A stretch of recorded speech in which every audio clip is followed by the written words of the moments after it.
10 വർഷമായി ഗവൺമെൻറ്. അപ്പം എന്തായാലും ഒരു ആൻറ്റി ഇൻകംബൻസി ഉണ്ട് ഇവിടെ കേരളത്തിൽ. അപ്പം ഏതൊരു ഗവൺമെൻറ് ആയാലും തുടർച്ചയായിട്ട് ഭരിക്കുമ്പോൾ ഒരു ചെക്സ് ആൻഡ് ബാലൻസസ് അത്യാവശ്യമാണ്. അപ്പോൾ പിന്നെ വീണ്ടും അധികാരത്തിലേക്ക് വന്നു കഴിഞ്ഞാൽ ഇതൊരു ടിറണിയിലേക്ക് പോകാൻ ഒരു സാധ്യതയുണ്ട്. അപ്പോൾ ഇതിനു മുമ്പ് ഇന്ദിരാ സർക്കാരായാലും ഏതൊരു ഇന്ത്യൻ പൊളിറ്റിക്സിൻ്റെ ചരിത്രം എടുത്ത് നോക്കിയാൽ തന്നെ അങ്ങനെയാണ്. ഇപ്പം എത്ര വർഷമായി ഇപ്പോൾ ഇടതും വലതും ഭരിച്ച് നമ്മുടെ കേരളത്തിൻ്റെ അവസ്ഥ അറിയാമല്ലോ.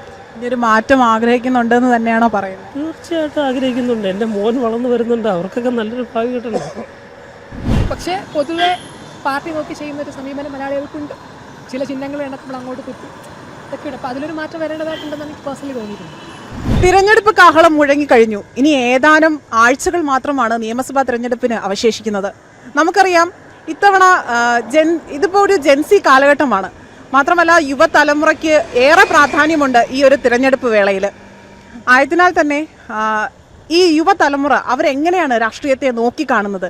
അല്ലെങ്കിൽ അവരൊരു വ്യക്തമായ ഒരു രാഷ്ട്രീയം മുൻനിർത്തിയാണോ അല്ലെങ്കിൽ ഒരു വ്യക്തിയെ മുൻനിർത്തിയാണോ അവർ ഈ തിരഞ്ഞെടുപ്പിനെ സമീപിക്കുന്നത്? അവരുടെ അഭിപ്രായം എന്തൊക്കെയാണെന്ന് ഒന്ന് നമുക്ക് ചോദിച്ചറിയാം. ഇന്ന് രാഷ്ട്രീയത്തിൻ്റെ ഗതി നിർണ്ണയിക്കുന്നത് നിങ്ങളെപ്പോലുള്ള യുവതലമുറയാണ്.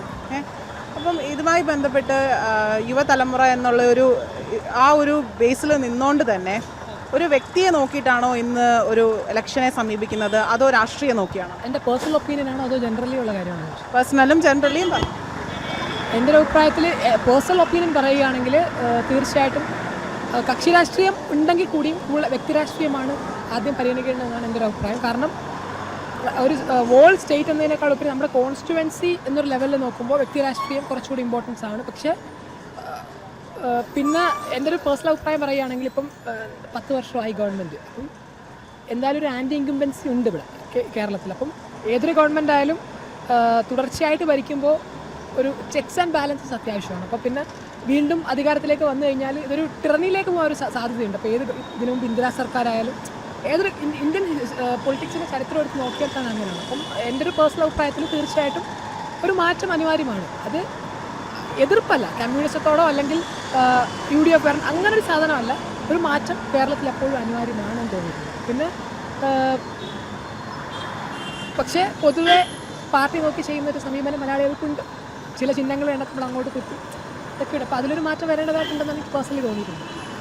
പക്ഷേ ഈ പാർട്ടി നോക്കി കുത്തുന്നതിലുപരിയായിട്ട് വ്യക്തികളെ നോക്കി അല്ലെങ്കിൽ അവർ ചെയ്യുന്ന നന്മ നോക്കി ചെയ്യുന്നതും ഉണ്ട്.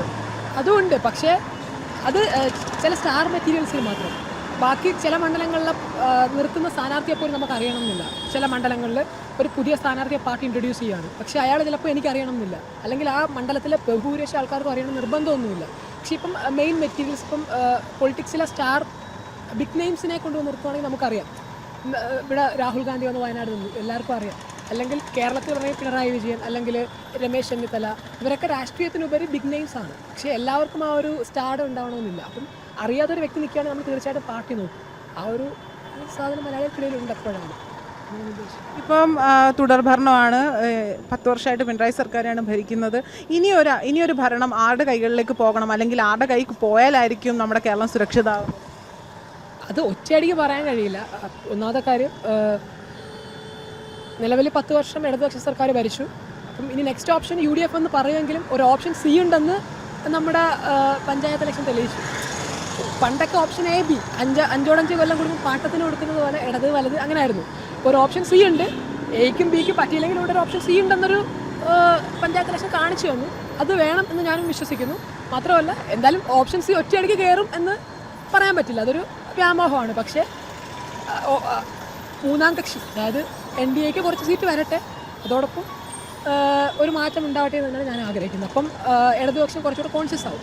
ഇനി അടുത്ത തവണ ഞങ്ങൾക്ക് അധികാരത്തിലേക്ക് വരണമെങ്കിൽ ഇതിൽ നിന്ന് ഇമ്പ്രൂവ് ചെയ്തേ പറ്റൂ. രണ്ടാമത്തെ സർക്കാരിലുണ്ടായ തെറ്റുകളിൽ നിന്ന് പാഠം ഉൾക്കൊണ്ട് ജനങ്ങൾക്ക് എന്താണ് വേണ്ടത് അതറിഞ്ഞ് ചെയ്യാൻ പറ്റും. അപ്പം കോൺഗ്രസും ഒന്ന് പേടിക്കും, UDF ഒന്ന് പേടിക്കും. ഞങ്ങൾ ഇതേപോലെ പോയാൽ അടുത്ത വട്ടം ഞങ്ങളും വിളിക്കിരിക്കും, പ്രതിപക്ഷത്തിരിക്കും. അപ്പം എപ്പോഴും ഒരു ആരോഗ്യപരമായ ജനാധിപത്യത്തിന് ചെക്സ് ആൻഡ് ബാലൻസസ് അല്ലെങ്കിൽ കൺസ്ട്രക്റ്റീവ് ക്രിറ്റിസിസം ആവശ്യമാണ്. അതുകൊണ്ട് മാറ്റം വരണം എന്നാണ് ഞാൻ. ചേട്ടാ, ഇപ്പം നമ്മൾ ചിലപ്പോൾ എത്ര വർഷമായി വോട്ട്? എനിക്കിപ്പം 39 വയസ്സായി. അതിനിടയ്ക്ക് 2 തവണ വോട്ട് മിക്സ് ആയിട്ടുണ്ട്, എങ്കിലും ചെയ്തിട്ടുണ്ട്. ബാക്കിയെല്ലാം വോട്ടും ചെയ്തിട്ടുണ്ട്. എന്നാലും നമ്മൾ ഈ രാഷ്ട്രീയം നോക്കിയിട്ടാണോ ഒരു വ്യക്തിയെ നോക്കിയിട്ടാണോ വോട്ട് കൊടുക്കുന്നത്? ഇപ്പോഴത്തെ അവസ്ഥയിൽ വ്യക്തിയെ നോക്കിയിട്ട് വോട്ട് കൊടുക്കുന്നത്. രാഷ്ട്രീയം അറിയാമല്ലോ, നമ്മുടെ കഴിഞ്ഞ 10 വർഷമായിട്ടുള്ള ഭരണം ഭയങ്കര പരാജയമാണ്. പിന്നെ ഇപ്പം വ്യക്തിയെ നോക്കിയേ കൊടുക്കുന്നുള്ളൂ. എന്നാണെന്ന് ഉറപ്പായിട്ടും ചെയ്യും. എന്തോ കേട്ടില്ല. അടുത്ത വോട്ട് ഇപ്പോൾ 9-ാം തീയതിയാണല്ലോ ഇലക്ഷൻ വന്നിരിക്കുന്നത്, അതിനാണ് ഉറപ്പായിട്ടും ചെയ്യും. എന്നാലും ഇനി അടുത്തൊരു ഭരണം ആര് വരണം എന്നാണ് ആഗ്രഹിക്കുന്നത്? കാരണം ഇപ്പം എന്തായാലും പിണറായി ഭരണം വേണ്ട എന്ന് ഓൾറെഡി പറഞ്ഞു കഴിഞ്ഞു. ഇനി ആര് വരണം എന്നാണ് ആഗ്രഹിക്കുന്നത്? അല്ല, രാഷ്ട്രീയ പാർട്ടിയല്ല, ഞാൻ വ്യക്തിയാണ് നോക്കുന്നത്. കാരണം ഞാൻ ഇപ്പം ആര് വന്നാലും ഇപ്പം ജനസേവനമാണ് മുഖ്യമെന്ന് എനിക്ക് തോന്നുന്നില്ല.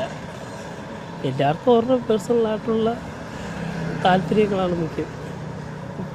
എൻ്റെ പേഴ്സണലായിട്ട് അഭിപ്രായം എന്ന് പറഞ്ഞാൽ എനിക്ക് ബെറ്ററായിട്ട് തോന്നുന്നത് ഏത് സ്ഥാനാർത്ഥിയാണോ അവർക്ക് വേണ്ടി ഞാൻ വോട്ട് ചെയ്യും. അതിപ്പോൾ കമ്മ്യൂണിസ്റ്റ് ആണെങ്കിലും BJP ആണെങ്കിലും കോൺഗ്രസ് ആണെങ്കിലും. ഇപ്പം എൻ്റെ മണ്ഡലം ഇതല്ല, ഞാൻ പൂഞ്ഞാറാണ്, കാഞ്ഞിരപ്പള്ളി, കോട്ടയം. അപ്പം നോക്കും സ്ഥാനാർത്ഥി ആരാണോ ബെറ്റർ ആരാണോ അവർക്ക് വേണ്ടി വോട്ട് ചെയ്യും. എന്നാലും എത്ര വർഷമായിട്ട് കണ്ടുകൊണ്ടിരിക്കുന്നത്, ഇപ്പം എത്ര വർഷമായി ഇപ്പോൾ ഇടതും വലതും ഭരിച്ച് നമ്മുടെ കേരളത്തിൻ്റെ അവസ്ഥ അറിയാമല്ലോ.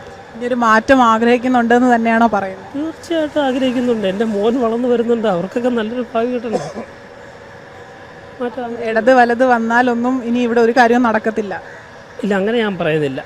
വ്യക്തിയാണ്. ഇപ്പോൾ ഇടതിലാണെങ്കിലും വലതിലാണെങ്കിലും BJPയിലാണെങ്കിലും ഏത് സ്ഥാനാർത്ഥിയാണോ നിൽക്കുന്നത് അവർ നമ്മുടെ സൊസൈറ്റിക്ക് വേണ്ടി എന്തെങ്കിലും ചെയ്തിട്ടുണ്ടോ എന്ന് നോക്കും. ബെറ്ററായിട്ട് ചെയ്തിട്ടുള്ള ആരുണ്ടോ എന്ന് നോക്കും. അങ്ങനെ ഉണ്ടെങ്കിൽ അവർക്ക് വേണ്ടി വോട്ട് ചെയ്യും, ഉറപ്പായിട്ടും ചെയ്യും. ഇപ്പം LDF കമ്മ്യൂണിസ്റ്റ് ആണെങ്കിലും കോൺഗ്രസ് ആണ്, BJP ആണെങ്കിലും. ഇപ്പം യുവതലമുറയാണ് നമ്മുടെ രാഷ്ട്രീയത്തിൻ്റെ ഒരു ഗതി നിർണ്ണയിക്കുന്നതെന്ന് പറയുന്നുണ്ട്. അപ്പം നിൻ്റെ ഒരു അഭിപ്രായത്തിൽ രാഷ്ട്രീയത്തിൽ വിശ്വസിക്കുന്നുണ്ടോ? ഇല്ല. കാരണം എന്തുകൊണ്ടാണ്? വെറുതെ ആവശ്യമില്ലല്ലോ, അതിൻ്റെ ആവശ്യമില്ലല്ലോ നമുക്ക്. അവരാരും നമുക്ക് ചിലവ് തരുന്നില്ല, നമ്മളുണ്ടാക്കിയാൽ മാത്രമല്ലേ നമുക്കുള്ളൂ. ഇപ്പോഴത്തെ ഈ ഒരു സർക്കാരിനോടൊന്നും ഒരു ഇതുമില്ല, അനുഭവവും ഇല്ല. ഇല്ല ഇല്ല. നിനക്ക് ഈ പ്രാവശ്യം ഓട്ടുണ്ടോ? ഓ ഉണ്ട്. കന്നി ഓട്ടാണോ? ആ, കന്നിയോട്ട്. ഇപ്പം നമ്മുടെ ഇപ്പോഴത്തെ ഒരു സാഹചര്യത്തിൽ ഇപ്പോൾ 10 വർഷമായിട്ട് പിണറായി സർക്കാരാണ് ഭരിക്കുന്നത്. ഇനി ആര് വരണം? ഈ ഒരു ഭരണം മാറി വരണോ, അല്ലെങ്കിൽ എന്താണ് നിന്റെ ഒരു ഇതിൽ അഭിപ്രായത്തിൽ എന്താണ്? മാറി വരണമെന്ന് തന്നെയാണ് ആഗ്രഹം. ഓ, കാരണം എന്തുകൊണ്ടാണ്? കാരണം പ്രത്യേകിച്ച് മാറ്റമൊന്നും തോന്നിയില്ല എനിക്ക് ഈ 10 വർഷത്തിൻ്റെ ഇടയിൽ. അധികം നല്ല മാറ്റമൊന്നും തോന്നിയില്ല. അതുകൊണ്ട് മാറി വന്നാൽ ചിലപ്പോൾ നല്ല മാറ്റം വന്നാലോ. ഈ ഒരു ഭരണം ആര് വരണം? ആരൊരു നല്ല രീതിയിൽ ഭരണ മികവ് ഉണ്ടാക്കണം എന്നാണ് ആഗ്രഹം? UDF ചാൻസ് ഉണ്ട്, നല്ല വരാൻ ചാൻസ് ഉണ്ട്. അതുകൊണ്ട് UDF ആയിരിക്കും. ഓ, UDF എടുത്ത് പറയാനുള്ള എന്തെങ്കിലും ഒരു റീസൺ പറയാം? അപ്പം അങ്ങനെ ചോദിച്ചാൽ ഇതിന് മുമ്പ് അവരായിരുന്നല്ല ഈ 10 വർഷത്തിന് മുന്നേ. ഓ, അപ്പം അവർ നല്ലപോലെ പെർഫോം ചെയ്തിട്ടുണ്ടെന്നാണ് എനിക്ക് തോന്നുന്നത്. അതിൽ നല്ല നേതാക്കന്മാരുണ്ടെന്നാണോ വിശ്വസിക്കുന്നത്? ആ, LDFനെക്കാട്ടി UDF കൊള്ളായിരിക്കും. എനിക്ക് അത്ര ഇതായിട്ട് അറിഞ്ഞൂടാ, കാണുമായിരിക്കും. നിനക്കോട്ടുണ്ടോ? ഇല്ല ഇല്ല, ഒന്നും കൊടുത്തിട്ടില്ല. നിങ്ങളൊരു വ്യക്തമായ ഒരു രാഷ്ട്രീയ പാർട്ടിയെ നോക്കിയാണോ അതോ വ്യക്തിയെ നോക്കിയാണോ വോട്ട് ചെയ്യാറുള്ളത്? വ്യക്തിയുടെ സ്വഭാവം